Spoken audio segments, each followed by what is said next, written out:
Salut à tous, c'est Bismart, on est reparti. Et alors on est reparti pour une demi-heure de discussion avec un auteur autour d'un sujet. En fait, non, parce que c'est un sujet qui recouvre tous les sujets. Et quand je dis ça, c'est presque devenir du Raymond DeVos. Quand je dis ça, c'est le sujet. Le sujet qui recouvre tout le sujet, c'est le sujet. Et c'est justement le problème. On va parler de statistiques, vous allez voir. De statistiquement correct. Allez, c'est parti, c'est Bismart.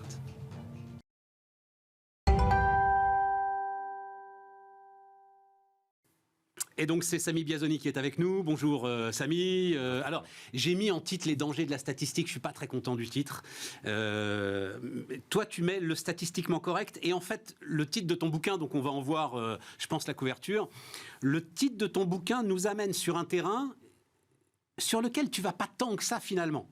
Le terrain qui est la statistique est utilisée. Alors, il y a énormément de citations autour de la statistique. Moi, il y en a une que j'adore, que tu ne cites pas, c'est celle d'Alfred Sauvy, qui dit la statistique est un être fragile qui systématiquement, sous la torture, donne raison à son bourreau. Hein, elle est jolie, celle-là. Et donc, quand tu dis le statistiquement correct, ce que tu dénonces, c'est l'utilisation de statistiques par des gens qui veulent en faire, en fait, des outils politiques ou idéologiques. C'est ça, hein. En partie, puisque je dis qu'il y a trois grandes causes au statistiquement correct. Ce que j'appelle le statistiquement correct, c'est tout ce qui a l'apparence du vrai, mais qui ne l'est pas, ouais. En fait, qui est mal fondé. Mais je dis qu'il y a trois possibilités. La malignité, donc l'intérêt politique, mais il y a aussi la négligence et l'incompétence. Donc parfois, on utilise mal une statistique, mais finalement, sans s'en rendre compte. Oui, mais intelligence, etc. Mais toujours, en fait, finalement, on retombe pas sur la malignité, je suis d'accord avec toi, mais sur ce que tu appelles le biais de confirmation. C'est-à-dire que c'est toujours la statistique qui est utilisée, alors encore une citation, comme un ivrogne utilise un lampadaire pour s'y appuyer, non pas pour s'y éclairer. Elle est jolie, celle-là aussi. Ouais. C'est une béquille très utile, une béquille rhétorique, si je puis dire. Et alors, plus qu'une béquille, en réalité, c'est même un argument massu, souvent, la statistique. Elle a une place très particulière, ce qu'on appelle le préjugé de supériorité analytique en termes très pompeux. C'est-à-dire que le chiffre, la mathématique, jouit d'un prestige particulier en rhétorique. Donc, il suffit d'asséner un chiffre dans un débat et vous verrez que très souvent, vous ferez taire votre adversaire. Ouais. Alors, et vous le dites d'ailleurs très justement, parce qu'on est quand même, et on va y aller dans le détail, sur des sciences humaines, même l'économie qui... quoi qu'on en dise, enfin il y a un conflit là-dessus, mais hésite entre le mathématique et la science sociale. C'est une science humaine qui utilise beaucoup de mathématiques. C'est une science humaine. Beaucoup de mathématiques, mais qui en utilise quand même de plus en plus. Et donc, effectivement, il y a une espèce d'aspect de science dure autour de la statistique. Absolument. Qui est là pour clore le débat. Tu l'écris comme ça d'ailleurs, alors que la discipline statistique trouve ses fondements dans la méthode mathématique, la plupart des résultats que nous manipulons dans le débat public sont partiellement erronés ou incertains, voire parfaitement fallacieux dans le pire des cas. Alors, on va peut-être rentrer justement, il y a deux sujets, je trouve, qui sont particulièrement éclairants, sur lesquels tu passes un peu de temps. L'immigration et les inégalités salariales hommes-femmes. Voilà. On va peut-être commencer avec l'immigration. Tu t'arrêtes sur un rapport de l'OCDE, alors il est de octobre 2021, c'est ça, hein ? Absolument. Voilà. Rapport de l'OCDE d'octobre 2021 et la façon dont la presse s'en est emparée. Raconte-nous un petit peu l'histoire. Alors déjà, il faut savoir que méthodologiquement, j'ai toujours procédé à partir de sources publiques, disponibles par tout un chacun, et ces sources, je les donne. Donc quiconque serait en désaccord avec moi pourrait aller vérifier, refaire les calculs. Et même, j'essaye au maximum de coller à la source primaire. Donc là, en l'occurrence, c'était un rapport de l'OCDE très attendu, car il comparait... Donc on ne parle pas de l'immigration comme phénomène total, mais de l'aspect économique lié à l'immigration. Tout à fait. En d'autres termes, la question posée était, l'immigration est-elle, représente-t-elle un coût ou un gain pour une société ? Et donc cette étude a été publiée, et très majoritairement, je donne les verbatims. Vraiment, je n'ai pas changé une virgule à ce qui était produit. Très majoritairement, la presse, et la presse la plus sérieuse qui soit, a repris en titrant entre l'immigration ne représente pas un coût et l'immigration est un gain. Et c'était assez surprenant. Tout cela partait d'une dépêche AFP qui disait ça. Alors moi, j'ai simplement repris le rapport de l'OCDE. Et alors effectivement, et je donne ces tableaux. Ah oui, tu le décortiques vraiment dans les moindres détails. Je refais une lecture accompagnée en réalité du rapport. Absolument. Et je n'invente rien d'autre. C'est-à-dire là, pour le coup, c'est assez simple. Il suffit de le reprendre et tout le monde peut le reprendre. Effectivement, on se rend compte que lorsqu'on n'intègre pas tous les éléments de la dépense publique, et que l'on tient compte simplement des personnes arrivantes, oui, on peut voir que l'immigration n'est pas un coût. Mais qu'est-ce que cela veut dire en réalité? Lorsqu'on regarde une personne immigrée, le profil d'une personne immigrée, c'est une personne qui est plutôt jeune. Donc évidemment, elle ne bénéficie pas des prestations sociales. Si on compare une personne de 25 ans qui arrive très dynamique, par exemple, de l'autre côté de la Méditerranée, Bien sûr. elle n'est pas malade, elle a fini ses études ou elle n'est plus en études, en plus elle travaille directement et elle ne coûte pas encore au système de prestations sociales, le système de retraite. Donc bien évidemment, si on regarde ça de cette manière-là, on peut dire qu'effectivement l'immigration peut constituer un gain. Mais lorsqu'on prend tous les éléments en ligne de compte, c'est-à-dire ceux notamment induits par l'immigration elle-même, typiquement il y a un coût à l'intégration. C'est un investissement sur les personnes qui viennent chez nous. Et ce coût-là, lorsqu'on intègre aussi le coût des enfants, parce qu'effectivement, quelqu'un qui arrive n'est pas une personne qui restera toujours figée à 25 ans et qui n'aura pas de vie. Et donc l'éducation des enfants, la prise en charge, à ce moment-là, et c'est écrit noir sur blanc dans le rapport, il y a un tableau complété disant, si on a une vision holistique du phénomène, l'immigration est un coût. Oui, parce que pour être bien clair, notre sujet là, ce dont on parle, c'est pas de savoir si, qui a tort, qui a raison, c'est pas notre sujet. Notre sujet, c'est effectivement de voir comment est-ce qu'un rapport très complet en fait, Absolument. sur lequel tu dis, il y a vraiment pas de reproche à faire, a été utilisé par la presse pour aller dans le sens en fait qu'elle voulait démontrer, c'est ça Oui, alors c'est difficile maintenant. Moi, je me garde de toute interprétation. C'est-à-dire, j'ai pas de thèse quant à ce qui s'est passé. Ce qui s'est passé, à minima, c'est de la négligence. Puisque l'AFP a donné une version et que presque tout le monde a suivi la version de l'AFP. Sans prendre une seconde sur un débat extrêmement important, d'aller revérifier la source première, simplement de passer un quart d'heure à au moins relire. Ce qu'on a du mal à comprendre, ce qu'on peut comprendre pour énormément d'organes de presse, voilà, j'ai été journaliste pendant 30 ans, la reprise de l'AFP est évidemment la nourriture première d'énormément d'organes de presse. Ce qui est moins compréhensible pour des organes très prestigieux et qui ont les moyens de vérifier, tu cites Libération, tu cites Le Monde sur ce sujet-là. Oui, France Info. Ou France Info, oui. France Info y allait. Ouais. Mais c'est pas ce qu'on attend des services publics. Je suis désolé, on attend une parole indépendante, informée. La clé de ce chapitre sur l'immigration, ce qui est très très intéressant, c'est que tu dis en fait, et tu reprends là d'ailleurs les travaux de Michel Tribala, si je ne m'abuse, entre autres, en fait on est aveugle. Exactement. Elle le dit très bien, c'est une démographe qui a beaucoup travaillé sur le phénomène d'immigration.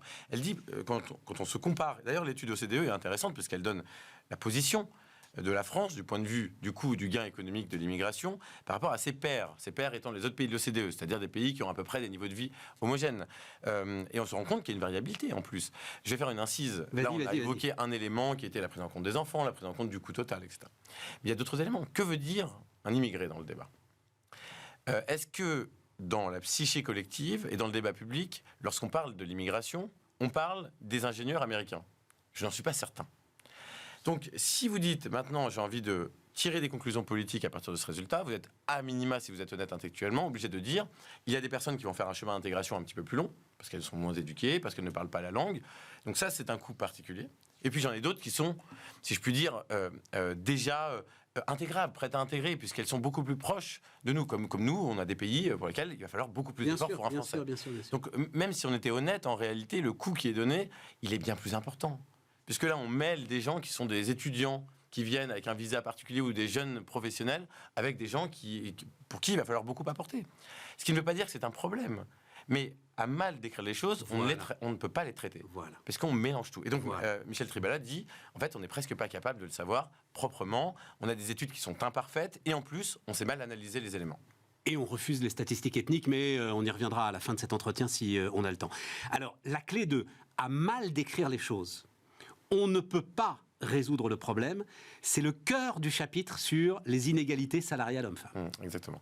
Alors en fait, tout a commencé avec les grandes campagnes autour de l'égalité entre les hommes et les femmes. D'une manière générale dans la société, c'est d'ailleurs, ça a été une des causes principales du premier mandat Macron, une cause nationale, une grande cause nationale.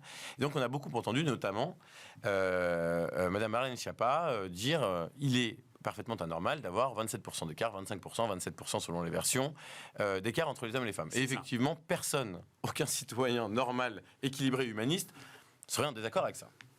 Ça, c'est la théorie. Lorsqu'on regarde comment ce chiffre est produit, déjà, on s'aperçoit assez vite qu'il est plus défendu par les ministères eux-mêmes. C'est-à-dire qu'une fois la campagne passée, très très vite, les chiffres ont changé, c'est devenu 16%. Maintenant, le discours gouvernemental, c'est 9%. Non pas parce que les inégalités ont été réduites, mais parce que simplement, méthodologiquement, il y a eu des ajustements qui ont été faits. L'INSEE est passé par là, un certain nombre de personnes ont écrit, et donc on a compris que ce n'était pas tout à fait honnête. Pour le dire simplement, dire qu'il y a une discrimination parce qu'il y a, si je prends toutes les femmes, je calcule en moyenne leur salaire, et je prends tous les hommes, je calcule en moyenne leur salaire, il y a 27% d'écart, ce qui est vrai. Donc, le chiffre est statistiquement correct. Le chiffre est statistiquement correct. La moyenne n'est pas fausse. Il n'y a pas eu d'erreur sur ce calcul-là. Exactement. Simplement, on ne compare des phénomènes qui sont ni à profession égale, ni à temps de travail égal, ni à qualification égale, ni à attitude face au travail égale.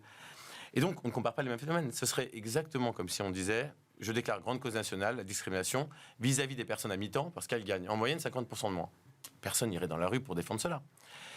Et là, c'est à peu près pareil. C'est-à-dire qu'un des grands facteurs qui explique cet écart, d'ailleurs, quand on l'enlève, déjà, on abaisse très vite la différence autour de 15%, c'est la différence de temps de travail.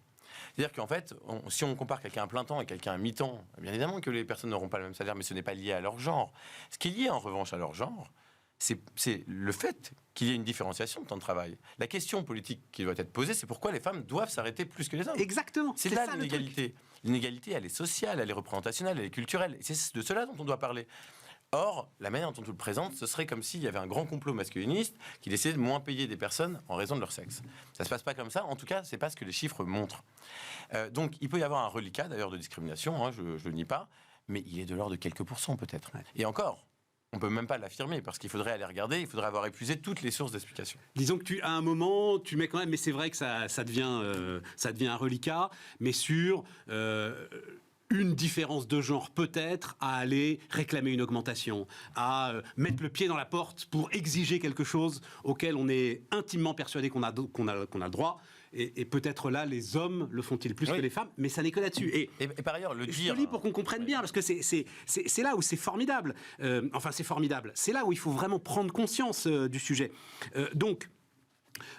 Au lieu de concentrer les efforts gouvernementaux sur les causes explicatives des écarts réels constatés, donc tu dis asymétrie des congés parentaux, service public de la petite enfance, télétravail partiel pendant la maternité, attractivité des filières scientifiques, il faut parler de ça aussi.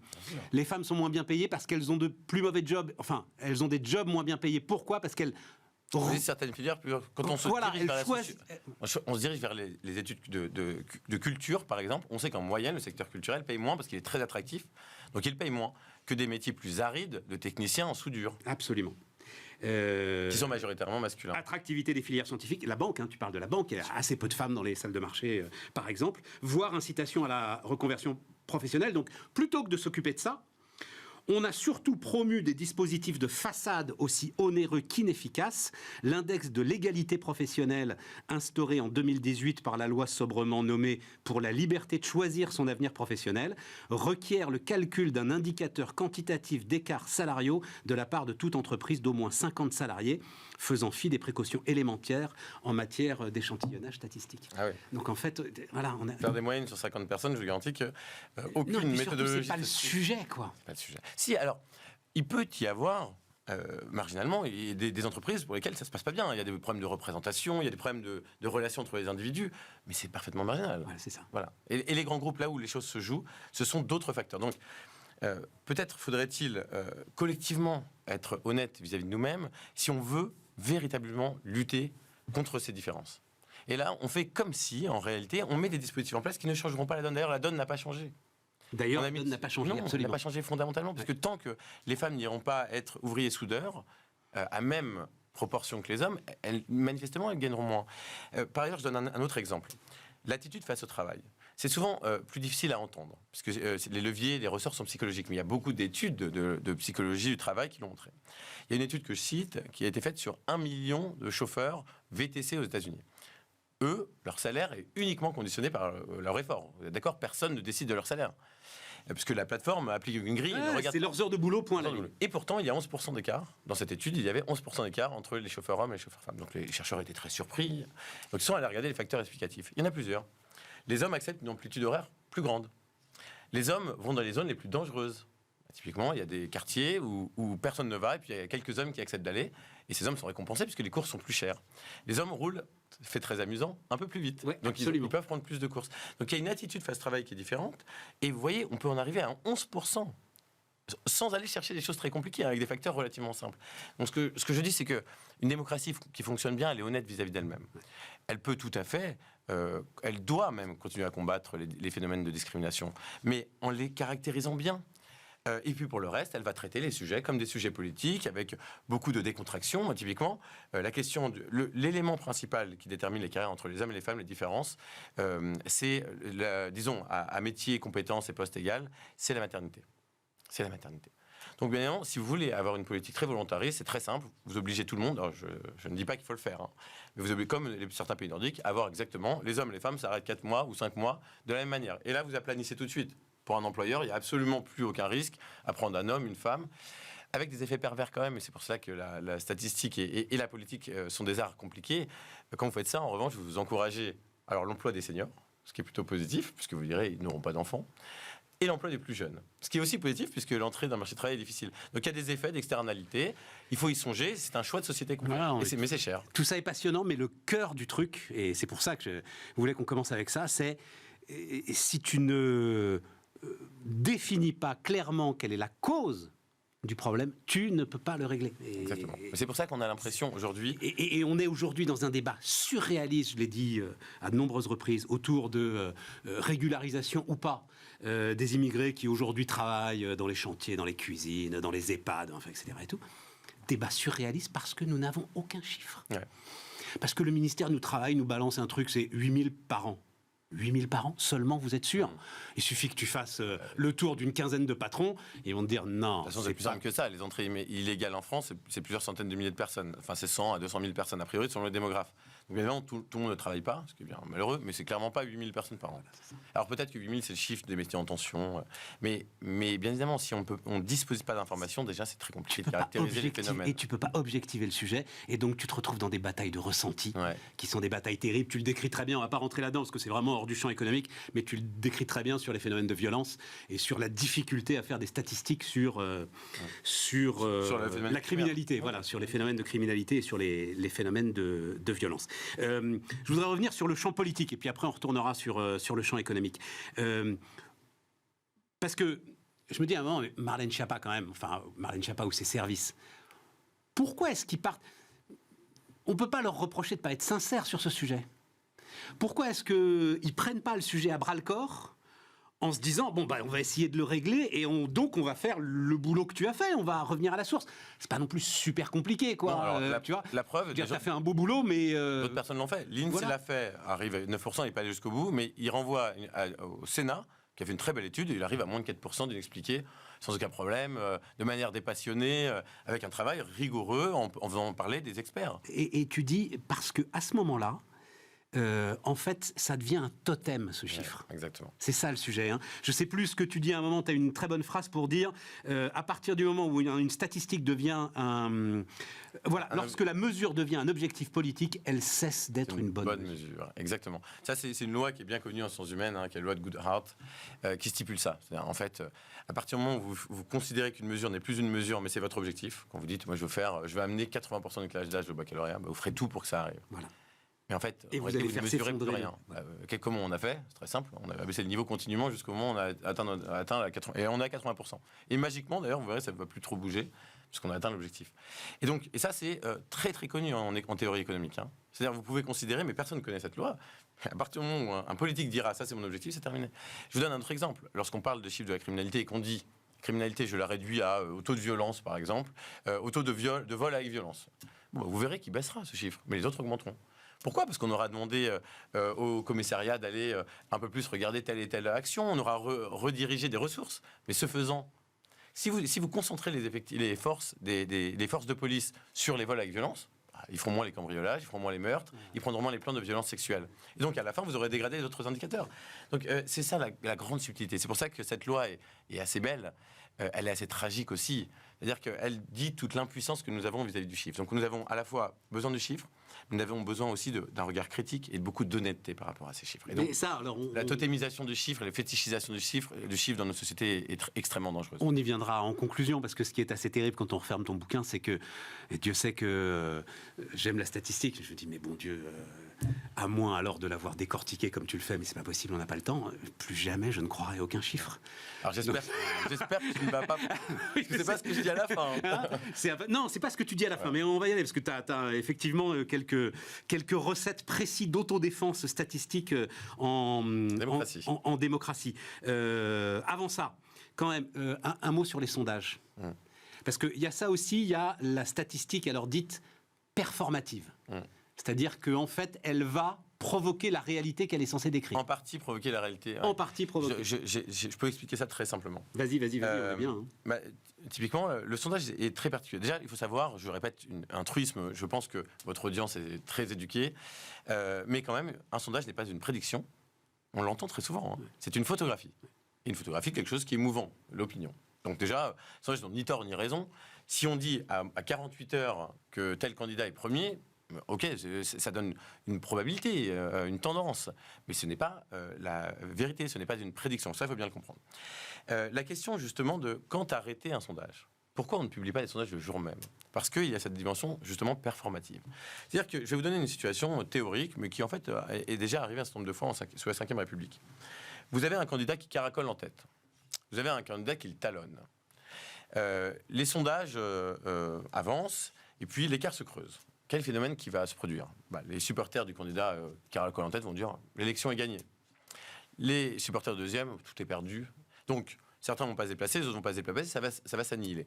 En revanche, si vous commencez à montrer que c'est l'inverse qui se produit, c'est-à-dire à l'approche, 48 heures avant, les courbes se resserrent, à ce moment-là, vous avez des effets de mobilisation simplement. Et donc les gens se comportent différemment. Tout à fait. Plutôt que d'aller pêcher, ils vont plus ou moins se mobiliser. Certains, et d'ailleurs ceux qui vont plus se mobiliser, c'est ceux qui vont voir leur candidat peut-être gagner. Ça, c'est des effets psychologiques, parce qu'il y a un effet positif. On est moins mobilisé sur de la défense et beaucoup plus sur de l'attaque. Et là, on se dit tout est possible si on se mobilise. Donc plutôt que d'aller pêcher, on ira aux urnes. Et c'est pour cela d'ailleurs qu'on évite les sondages. C'est une des raisons le jour même, parce que vous imaginez bien. Oui, mais même sans le jour même, moi, en te lisant, je repense évidemment par exemple à Valérie Pécresse. Évidemment que LR ne faut pas 4, c'est quoi, c'est 4,8 qu'elle a fait, oui, ça. Oui. Évidemment qu'LR n'est pas à 4,8. Évidemment qu'il y a eu ce phénomène que tu décris de vote utile. Voilà. Et alors tu racontes, bon, mais le temps tourne très vite, mais quand même c'est assez génial. Je connaissais pas l'histoire du concours de beauté de Keynes.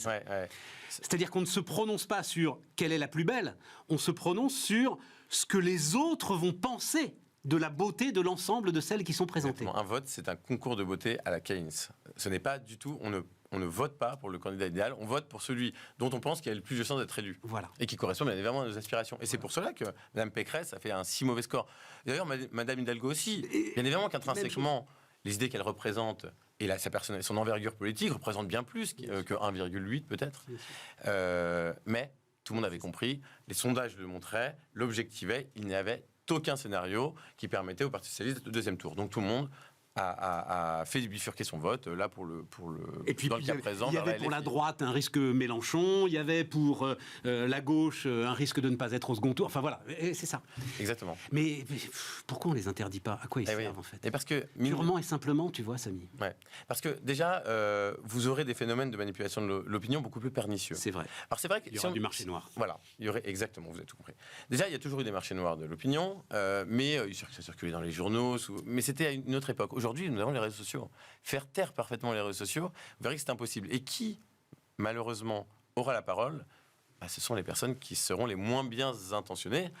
Nous n'avons pas envie de laisser aux Russes, les destinées et le façonnement de l'opinion française. Non, t'as raison. Je dis les Russes, parce qu'ils sont déjà intervenus dans un certain nombre de scrutins, mais il n'y a pas que les Russes. Un certain nombre de forces plutôt populistes, par exemple en France, auraient tout intérêt à manipuler complètement l'opinion. Oui, enfin, ceux qui vocifèrent se font plus entendre que ceux qui essayent de réfléchir. Ça, il y a absolument. Donc, à minima, c'est vrai que les sondages sont imparfaits, mais ils sont plutôt égalitaires. Alors, il nous reste quelques minutes, donc comment on s'en sort? Précis d'autodéfense statistique en démocratie. Il y a un élément alors qui m'a beaucoup intéressé en tant que journaliste et qui est très très compliqué en fait à mettre en place. Seul le significatif peut être signifiant. Et j'ai pensé, en fait, je finissais ton livre, quand il y a eu ce chiffre, je ne sais plus, je crois que c'est 160 élèves qui ont perturbé la minute de silence pour le professeur assassiné à Arras. 160 élèves, j'ai été regardé sur 5 500 000 élèves du secondaire. Et on a l'impression que le pays se délite. Voilà. C'est ça qui est terrible. Alors, 160, c'est 160 de trop, hein, donc vous avez les choses clairement. Exactement, je ne sais, et je lisais ton livre et je me disais, qu'est-ce que je fais de ça? Parce que ça n'est pas significatif. Pas du tout. C'est pas possible qu'on Non. considère que c'est significatif. Et donc, c'est absolument anormal de le traiter comme tel. Absolument anormal. Ça devrait être un entrefilet. Ou alors on rappelle à chaque fois 160 sur 5 Voilà, 500 et 000. on met que c'est 0,0005%. Enfin, ou 0,05%. Voilà. Et là c'est raisonnable. Ouais, et là, c'est raisonnable. on voit qu'effectivement, c'est rien. Et donc, on peut tirer des conclusions tout à fait différentes. On a moins de 1%, 1 pour 1000. Là, en l'occurrence, c'est moins de 1 pour 1000, bien moins de 1 pour 1000, de cas où ça s'est mal passé. Donc, bien évidemment, on sait bien qu'une société, c'est une distribution gaussienne. Il y a toujours des gens qui dérogent à la moyenne, en bien ou en mal. Il y a des héros et puis il y a des monstres. Oui, ça existe et c'est propre aux sociétés humaines. Maintenant, en faire un phénomène... Quand on a vu, j'ai vécu ça de la même manière que toi, j'ai eu aussi l'impression qu'on avait perdu quelque chose. On avait perdu une bataille. Mais en fait, effectivement, on parle de choses qui ne devraient pas arriver du tout. Il devrait y avoir 0 cas. Mais statistiquement, c'est pas du tout. Sur 5,5 millions. Ouais. Mais le problème, Samy, et tu le sais très bien, c'est que nous, journalistes, on doit faire des titres. Je cite sans arrêt la phrase de Lazareff. La presse, c'est sale, ça salit les doigts. Ce qui peut lui arriver de mieux, c'est d'emballer le poisson le lendemain. Voilà. Sauf que ça pouvait être vrai à une certaine époque. Aujourd'hui, les traces sont absolument partout. Et donc, notre responsabilité, elle est considérable. Ah bah, elle n'a jamais été aussi grande. Jamais été aussi Et grande. je donne beaucoup d'exemples d'abus de titres.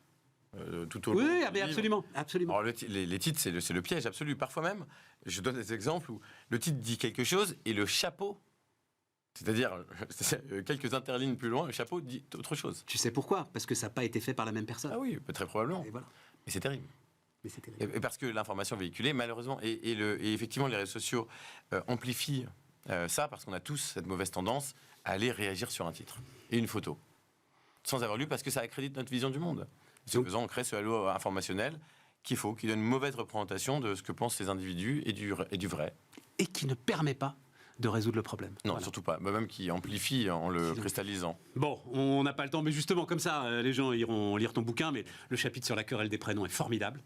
Voilà, je vous le résume, en fait, on ne peut pas savoir, point à la ligne. Voilà. Enfin, le boulot est hyper compliqué pour savoir si effectivement il y a davantage que dans les années 60 de prénoms à consonance nord-africaine, c'est Oui, ça, voilà, arabo-musulmane qui étaient donnés. Voilà. On peut quand même dire des choses, mais ça demande des études très sérieuses, Très sérieuse. complexes. Enfin, à la fin, on comprend que c'est quand même. Enfin, tu n'y arrives pas. Voilà, tu dis, c'est un peu compliqué d'arriver sur un chiffre. Bon, et la conclusion, c'est quoi? La conclusion, c'est faites attention aux chiffres. Voilà. Hein. Ça serait la seule conclusion. C'est-à-dire, gardons absolument la question que tu me posais sur les sondages, c'est une bonne illustration.